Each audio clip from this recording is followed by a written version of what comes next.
What's up, Broadway.com?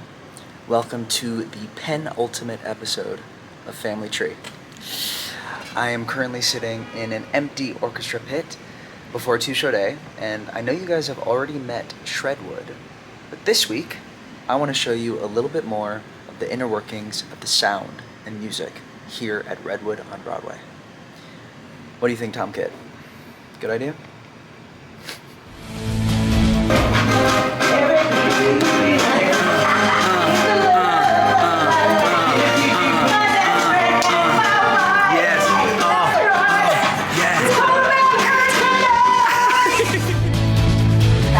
Graduating class.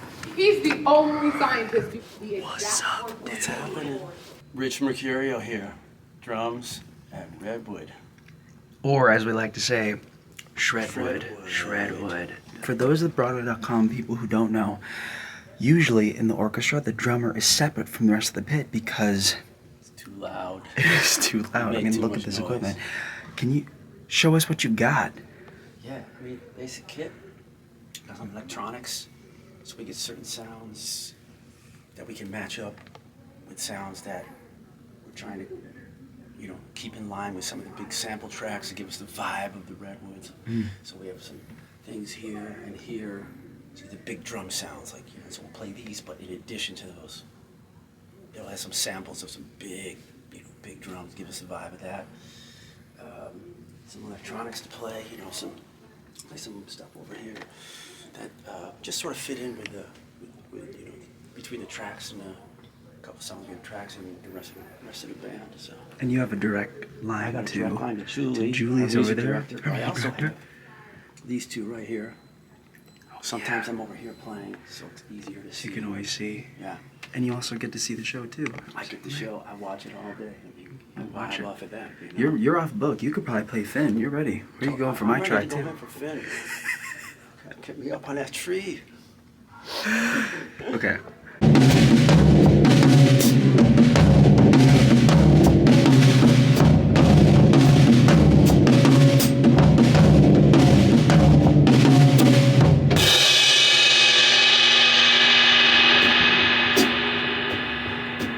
Is it true that you also have toured with Idina Menzel when she does concerts? Yes, for many years. How many years? I mean, you gotta be talking about at least a dozen years. Wow. Yeah. So also, early on with her, in a van. I did some of them. Holy cow. Yeah. Now, this is not the first Broadway show that No. you've played. How many other shows have you played? I'm not sure the number. 7 or 8, maybe. Dang. And what was the last one that you did on Broadway? I did Waitress was my last Broadway show, yes. Okay. What is the difference between touring with an artist like Idina versus playing an 8-show week on Broadway? What is the biggest thing you've seen as a difference? I think, when you're touring, there's a little more room for spontaneity on things, and especially with Idina, it can get spontaneous in the best possible way, always with her, and she does it here in her own way within this, Yeah. And that's why I just vibe with her all the time, listening and watching her, with all of them, all the actors, same thing, yourself included. You are the dopest. Thanks for letting me hang out with you. Thanks for being in here. Okay. I want to show you one of my favorite orchestral moments in the show. It is when Kayla, Idina, and Michael climb together for the first time in what we call the ascent.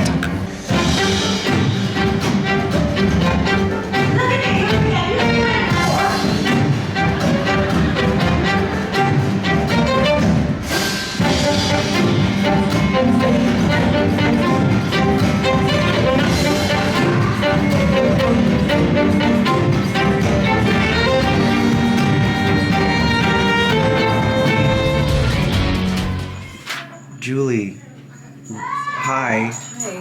What are we doing right now?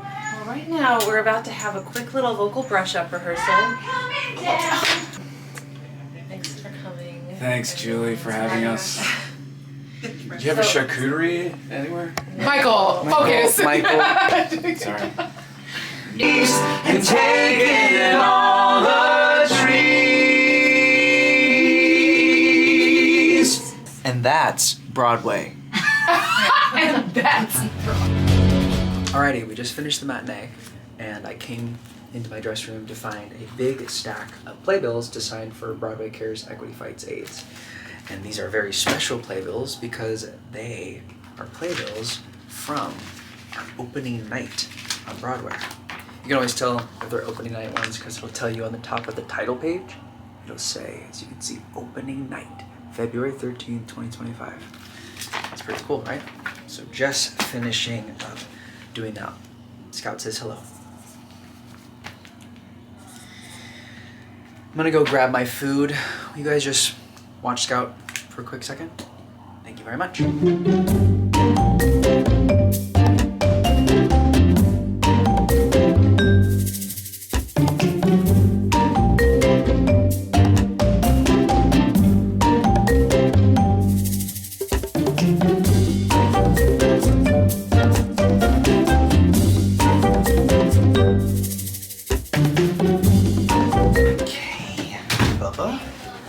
Thank you for watching her.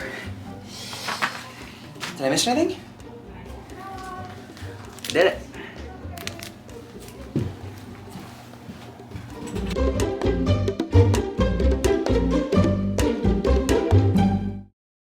HelloBroadway.com. I am wearing my Woots sweatshirt. Michael Park gave this as opening night kiss. It's incredible. Welcome to another episode of On the Couch with Spence. It is the incredible, the amazing Kate Diaz.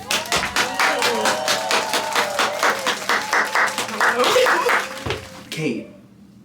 Yes. Please introduce yourself to the Broadway.com family. Tell us who you are and what you do for Redwood on Broadway. I'm Kate. I am the composer and co-lyricist and also the orchestrator and arranger of Redwood. And you also... Oh, and I sing the trees and Stella. Yep. All in her Broadway debut, she said, might as well just do co-lyrics, write the music, do orchestrations, and then also casually sing. Before this, your main thing that you did was film composition. Would that be correct to say? Yeah, like film TV scoring. Yeah. Film TV scoring.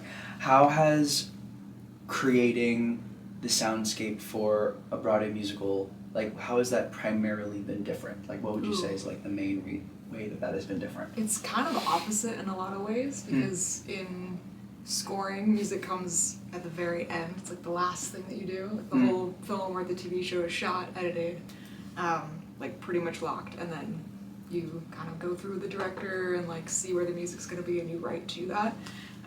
But in theater, music comes first, which is really fun.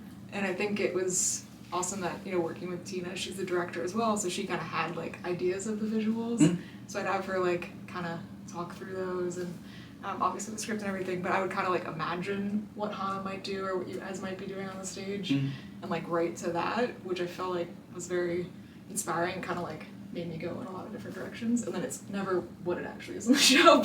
What has been your favorite part about, and that can include, because we did the La Jolla production together, so that can be anything along the way, but it could be an overall thing or something that you're realizing now or a favorite part of the process.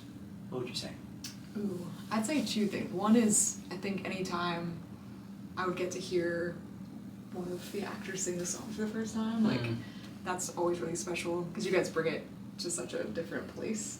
And for so long, the songs kind of live as demos on my computer, and I imagine what it can be like, So that's always really fun. And just watching you guys feel more comfortable with the songs, you're kind of developing your character at the same time as you're learning the song, and then eventually it all clicks, and that's exciting.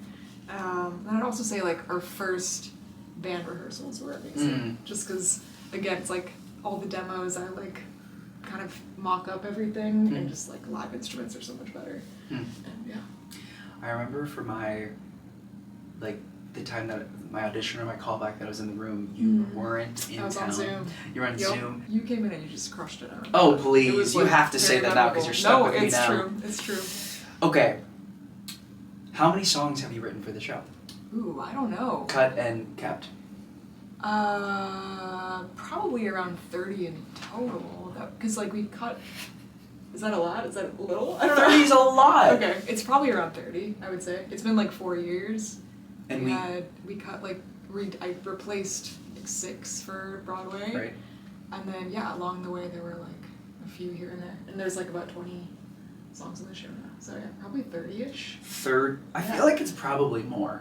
If you said that it's or 20 like, now and you cut 6, because you wrote at least, didn't you say that you wrote at least 7 new songs for Broadway? It was from like Broadway? 6 and a half. Yeah, it was like I rewrote a chorus in one song and then maybe 6. Right. Probably like 30-ish. And then like this underscores, there's been a bunch of those that have come and gone. And what was the, I'm sure, I don't know if people know this, but it's such a great story, so they can you can go read more about Kate's journey with Broadway with the show. But what was the first song that you wrote for the show? It was Great Escape. That was my audition to become the composer. Yeah, basically January of 2021, Tina just like randomly emailed me. She and Adina were looking for a composer who hadn't done theater before, might do something a little different, and apparently she just found me online. And then I was like one of, 10 people that they reached out to, and I wrote Great Escape as my audition, and one of their songs, and just kind of like sent it to Tina. It was like, fingers crossed. And that, I feel like that, I mean, that feels so rare that the first song that you write ends up being, one, still in the show, but then also such a like important fabric of the show. Yeah, it's pretty wild. Every time I see it in the audience, I'm like transported right back. What song took you the longest to write? Longest to write. Maybe, Drive probably took the longest to write just because it is the longest song. And also so many changes. So many changes. Drive is the opening number. I wrote it as like a standard, verse chorus, bridge chorus kind of song, and that was always the idea. Was like I'd write the song, and then there's a lot of scenes and flashbacks, right? And like she's driving across the country, so it's a lot of scene changes and stuff. And it was like, okay, I'm gonna write this song, and then Tina's gonna have all these script things, and we're gonna like chop it up. So that was a lot of different changes and a lot of different like underscores that I wrote for that. So probably Drive, I would say. As we said, this is also your first time orchestrating for Broadway. Not orchestrating in general, obviously, for film TV. What would you say is maybe a song or a moment in a song that you're most proud of for your orchestration? Ooh. I have an answer. I already know my favorite part. Right. My favorite orchestration, well, 2 things. It's Stars, because I just love what the strings do during that entire, especially after the comfort in the galaxy, it's right before the dream, and I'm always very in like sonic heaven. Thanks. And I love the orchestrations of Big Tree Religion. Like all the guitar patches are really, really funky and fun, and give a totally different vibe to the show. Thanks. But what's your favorite?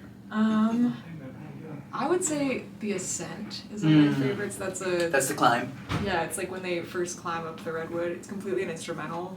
And it's like very, if I'm gonna be really nerdy, it's like very mixed meter. It's like mostly in 5/4, but also has like 3/4, 4/4. Like it's very weird because when I wrote it, I wanted to make it feel a little unstable just because Jesse's like climbing for the first time.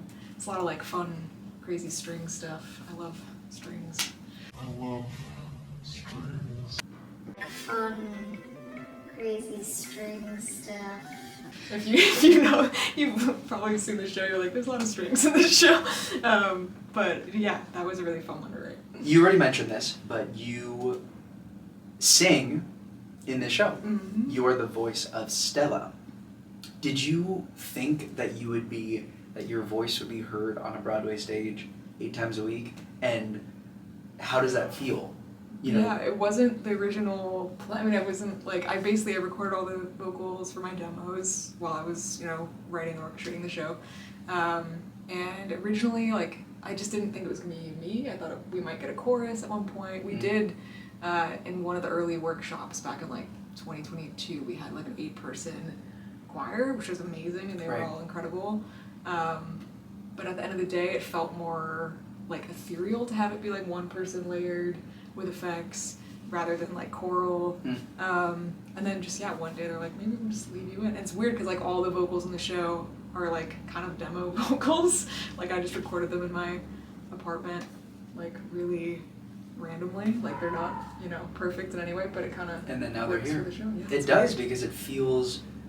I like what you said that it feels ethereal. I mean, Kate has an incredible voice, but it feels. It's just like when I heard the demo of the song that I sang, I was like, this is legit because it feels so emotional and visceral. The music that you write, you know what you're doing. Thanks. And so also as a singer, you also know that. And I every time I hear when I'm doing my turnaround reveal of Spencer and I hear you singing the little pre-still sequence scene song, it always gets me in the right headspace.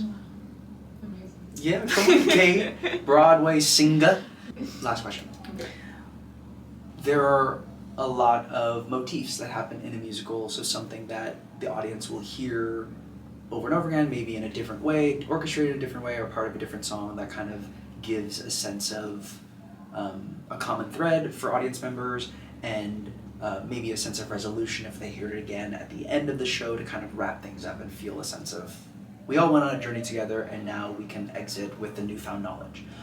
Do you have a favorite motif that you have created, and would you be so kind to hum it for us or sing a little bit of it for us? Sure. There is like a main motif through the show that represents the Redwoods. It first happens in the second piece in the show, which is another instrumental when Jesse, Adina's character, first gets to the Redwoods and experiences it for the first time. Okay, the motif is da da da da da da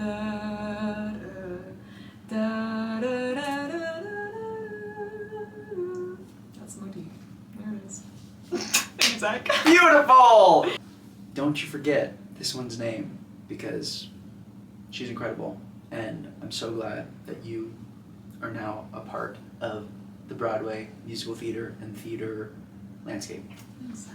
You're incredible. We are at the sound booth, and look who we have here. Hey Ash. Hi. Who are you and what do you do for the show? My name is Ash McWhorter. I'm the A1 for the show, which means I mix it live every night for you guys. Everything you're hearing, live sound. Yes, she does. Just a couple little buttons here and there. Nothing I guess I to can make be it light up. concerned about here.